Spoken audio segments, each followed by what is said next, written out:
Everybody, Grid21 back with another tutorial video, and in today's video we're going to talk about some really hopefully simple and easy things that you can do to potentially make your computer and hopefully OBS run a lot smoother than it is right now, hopefully anyway. And I'm going to talk about some stuff that I feel like is not really talked about or covered or mentioned in a lot of like OBS tutorial videos that I think are super important to mention and might hopefully be a benefit to somebody out there who's having these kinds of issues or didn't know that this was a thing to begin with. So what we're going to do is, and I have to do a little bit of funkiness because I've got two OBSs open for the sake of this video. So here we go. Transition. And we're going to head and we're going to go to Start. And we're going to click the cog wheel, which is the settings menu. And then what we're going to do is we're going to type in background, just the word background really. And what you're going to click on is the choose which applications can run in the background. So go ahead and click on that.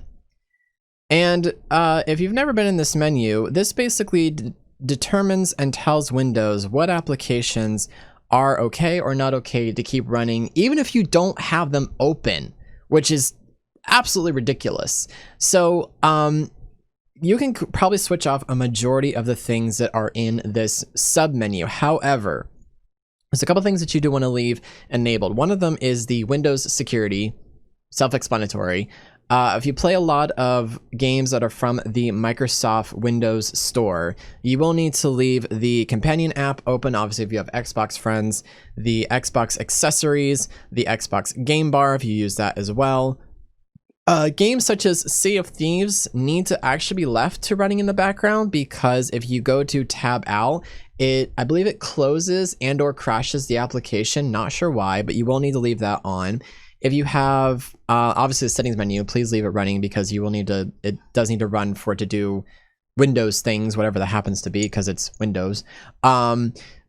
Audio applications, if you have also like some messaging or social media applications such as Messenger, Instagram, and you look at those often, you can leave those running as well.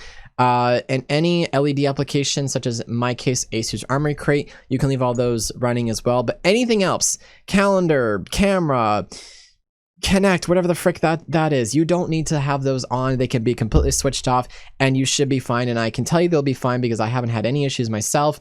Although as the phrase goes, your mileage may vary, but that is something that you can do literally right off the bat and be perfectly fine. So that's one of many things you can do. We're gonna head and also head back to OBS real quick, and I have to do some weird scene switching, so bear with me. And we're gonna go ahead and look at OBS itself, and I'm gonna go ahead and change monitors because I don't feel like making another monitor instance. Here we go. All right, sweet. So let's take a look at OBS itself.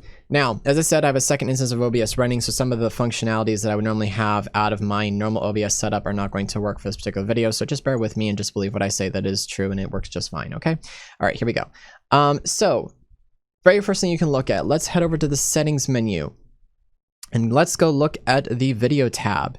And there's quite a few different things you could do in here. Now, if your monitor is a 4K monitor, 1080p monitor, leave your base canvas at whatever the resolution is. What we're going to be concerned about is the downscaling. Now, downscaling as it sounds, it basically you're taking an image and you're making it smaller, so it is a different resolution, and you can downscale from, I guess, from 4K down to 720 or from 1080 down to 720. The reason why I downscale in particular is, one, it helps with video RAM. It's less for your computer to have to process. There's less rendering involved. It allows for more space and other things to run, such as stock footage or your webcam, for example, also for your video game as well. And also, for the most part, a lot of mobile viewers that watch your Twitch stream probably don't have a lot of high bandwidth anyway, so downscaling is really kind of the way to go. And I think even if you're a partner streamer, I would still downscale, honestly. Like, why not? Like, I'll be honest, I can't even watch a 1080p stream on my mobile data, which is kind of crazy. But experiment with downscaling resolution to 720. Experiment with changing from 60 FPS down to 30 FPS. And yes, between the two, they look just as fine. And honestly, I'd rather watch a stream that's optimized rather than one that's not optimized and looks beautiful. Like, it's okay to run your stream at a lower FPS. Yes, 60 is nice, but it's not the end all and be all sometimes for everybody. And sometimes you have to just work with what you got. So if you have to, downscale 720 30, 720 60, experiment with those two options and see if your stream runs just a little bit better. So that's another thing you can do as well. Also, heading over to the advanced tab and the general process priority, there is an option here that you can change the process priority of OBS. Now, process priority basically says to the computer, how important is it that I focus taking care of this application? That's literally what it's like, saying how important is this task of a house chore that I have to do over something else. That's literally what that means. So in my case, I have, and then obviously I have 2 instances of OBS open, so Windows is doubly focusing on this. But in my general instance, when I have 1 OBS open, I tell Windows to focus my OBS at above normal priority, saying that this application is just a little bit more important than everything else. Please focus on this for me. I would greatly appreciate it. Thank you. And that is something that you can change right off the bat. Some of these other settings in here, I'm gonna be honest, I'm not an expert at explaining, and I'm not really gonna dive into. You can definitely do some Google searching to understand some other things about this. Sources, for example, enable browser source hardware acceleration. Again, that's sending more of the process through your GPU for browser sources and stuff like that. Kind of like how Google Chrome has GPU acceleration built into it. It's kind of the same thing, I from my gathering understanding here, as it would be in OBS, to use GPU for accelerated processing and make it run better, hopefully. Heading over to the streaming tab. Now, I use the NVENC new.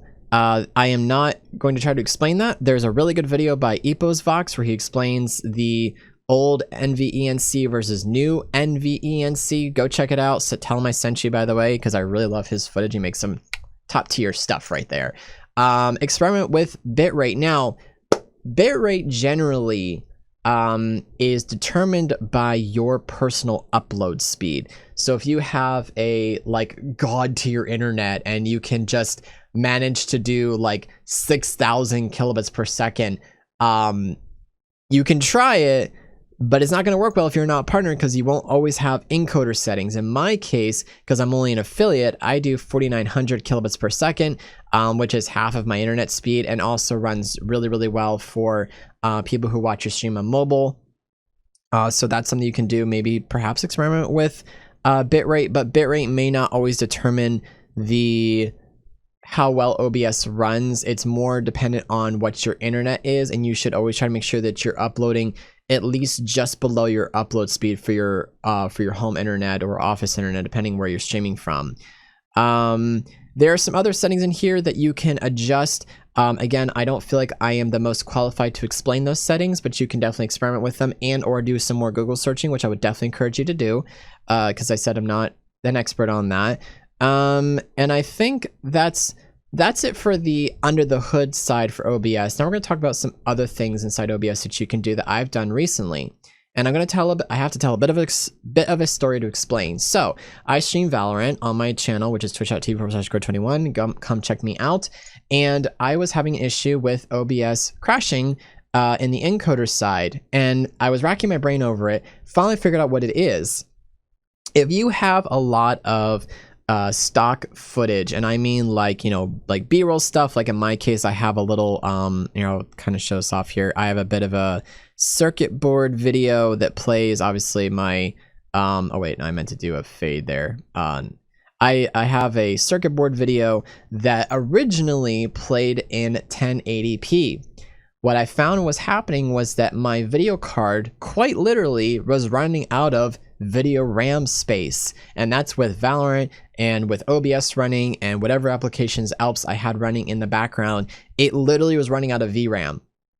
And so what I did was I took the initiative and I went into Vegas Pro and I downscaled all of these videos to 720p.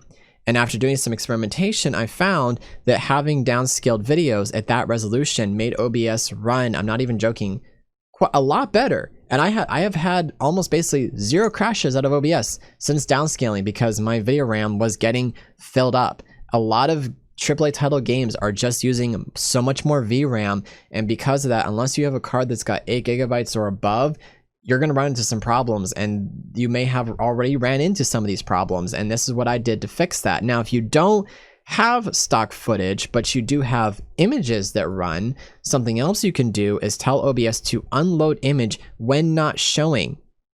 And it's the same option as if you go back into video here and you tell to close file when inactive. And I'll give an example of this. If I were to just come over here to my black screen and hit fade, this video stops playing because OBS has been told, oh, we're not showing this in the program view, which program is what everybody sees on Twitch. Preview is what you see. Well, you see both of them obviously, but you know, if we're just talking about production here, this is what you would see and this is what they would see. OBS quite literally closes the file, and that takes load off the GPU. It takes memory off the GPU, makes it run just a little bit smoother. So you can do that with extra content you have, whether it's pictures or video. Tell OBS to unload those files when they're not playing, and it will be, you know, hopefully a better experience. One other thing you can do as well is tell OBS to downscale your webcam. And I have another story with this because I prefer teaching by example. I did some streaming on my laptop, which is not a beast of a computer at all. In fact, it's actually a lot weaker than that. It's weaker than this computer anyway. And I found that when I downscaled my webcam from 1080 down to 720 at 30 FPS, again, so much less processing, made it run so much better. These are just downscaling things, closing files, downscaling your resolution of your stock footage, or maybe even your images, makes OBS run so much better. So I know I feel like I'm having trouble explaining this, but hopefully I've gotten some points across to you guys about these little tips and tricks, things you can do to make OBS run better. Yes, I know there's things like video formats and stuff and different compression things. Again, I'm not qualified to explain those things. That's something you can go research yourself, because it says like video format MJPEG or YU, Y2. I'm not really going to try to explain it because I don't want to explain something that I don't understand myself. They're just things you can look up for yourself later on and get a little bit more educated. But there's a lot of things you can do. OBS is already a fantastically optimized application. These are just some really, really small things that you can do with OBS to make it run a lot better, and turning off those background applications like I mentioned in Windows at the top of this video and everything. So everybody, I forgot to insert one small note in this tutorial video when I was explaining how to optimize OBS in Windows. If you find that after trying everything I mentioned just did not work for you, something that you can do is completely reinstall your NVIDIA video driver. And a really good way to do this is use an application called DDU. Basically what you do is you restart your computer into safe mode, run the DDU application, reboot your computer back into its regular startup environment, then run the NVIDIA driver application and tell that to do a clean install. It will then proceed to reinstall your NVIDIA driver from scratch and hopefully solve some of the issues that you're dealing with. If you find that trying to reinstall your NVIDIA driver did not work for you, one other option you can do is to completely reinstall Windows from scratch. And I don't mean through the whole refresh option in Windows 10. I mean quite literally reinstalling Windows from scratch and installing a brand new installation of Windows 10. But before you do this, please make sure that you export your scenes and your profile inside OBS, which can be done under the Scene Collection and Profile tabs respectively.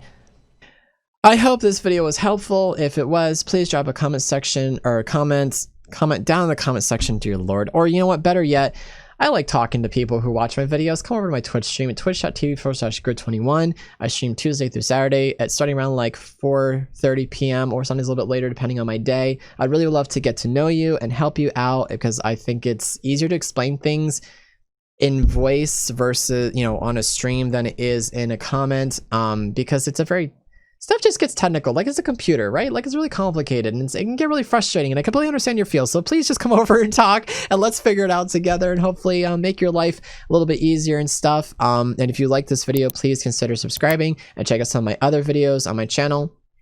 And check out my social media and everything else. And until then, I appreciate your time, and I hope this was helpful, and I look forward to seeing you guys in the next video or on my stream. Until then, take care.